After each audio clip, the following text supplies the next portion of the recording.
साल 1527 का वो दिन जब हिंदुस्तान की भूमि पर एक ऐसा संग्राम हुआ जिसने इतिहास की धारा को बदल दिया। यह युद्ध था मेवाड़ के राणा सांगा और मुगल आक्रमणकारी बाबर के बीच। युद्ध का मैदान था खानवा, जहां भारतीय वीरता और विदेशी धूर्तता का टकराव था। राणा सांगा वह नाम है जिसने राजपूतों की आन बान और शान को कभी झुकने नहीं दिया। एक ऐसा योद्धा जिसने अपनी तलवार की धार से दिल्ली सल्तनत को कई बार हिला दिया था और कई बार हरा दिया था। एक आंख खोने के बावजूद, एक हाथ कटने के बाद भी उनका साहस और संकल्प अडिग रहा। दूसरी ओर बाबर, मध्य एशियाई से आया एक आक्रमणकारी धूर्त, जिसने पानीपत के युद्ध में इब्राहिम लोदी को हराकर दिल्ली पर कब्जा जमा लिया। लेकिन हिंदुस्तान को अपने अधीन करना आसान नहीं था, क्योंकि राणा सांगा जैसे महायोद्धा मौजूद थे। अब कुछ मूर्ख और पंचर पुत्र कह रहे हैं कि बाबर को राणा सांगा ने भारत में इसलिए बुलाया कि वो इब्राहिम लोदी को हराना चाहते थे। लेकिन इन पंचर पुत्रों को कौन समझाए कि इससे पहले राणा सांगा ने इब्राहिम लोदी को कई बार हरा दिया था और इब्राहिम लोदी की औकात नहीं थी कि वो राणा सांगा के सामने टिक सके। इसीलिए राणा सांगा को किसी दो कौड़ी के बाबर की आवश्यकता नहीं थी। ये बात अपने दिमाग में बैठा लीजिए। राणा सांगा ने 200 राजपूत राजाओं और अफगान सरदारों के बीच एक विशाल सेना तैयार की। उनका उद्देश्य था विदेशी आक्रमणकारियों को हिंदुस्तान की भूमि से बाहर खदेड़ देना। बाबर ने अपनी सेना को संगठित किया और अपनी सेना और तोपें तुर्की युद्ध नीति का सहारा लिया, लेकिन राणा सांगा इससे बेखबर नहीं थे। युद्ध शुरू होते ही राजपूतों ने बाबर की सेना का भयानक हमला कर दिया और तलवारें टंकारने लगी, घोड़े हिलहिलाने लगे और धरती खून से लाल हो गई।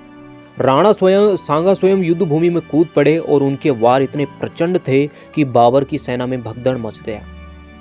राजपूतों के जोश और साहस के आगे मुगल सेना हताश हो गई और वहां भागने लगी थी और बाबर की सेना लड़ना नहीं चाहती थी। और इसी बीच में बाबर ने अपने सैनिकों को कहा कि अब धर्म युद्ध करना है, जिहाद करना है। जिहाद मतलब सब कुछ, जितना तुम कर सकते हो किसी के साथ गलत, काफिरों को मारो काटो, मंदिरों को लूटो, जो तुम्हें करना है वो करो। इन सोचिए। और उसके बाद ये योद्धा बाबर के तैयार होते हैं। युद्ध अपने चरम पर था, लेकिन तभी कुछ अफगान सरदारों ने राणा सांगा को कुछ सहयोगियों ने उनका साथ छोड़ दिया। जो अफगान सरदार थे वो भी मुस्लिम थे और उन्होंने राणा सांगा का साथ छोड़ दिया। राणा सांगा के लिए ये बड़ा आघात था और राजपूत सेना बिखरने लगी और बाबर ने इस मौके का फायदा उठाकर अपनी पूरी ताकत झोंक दी।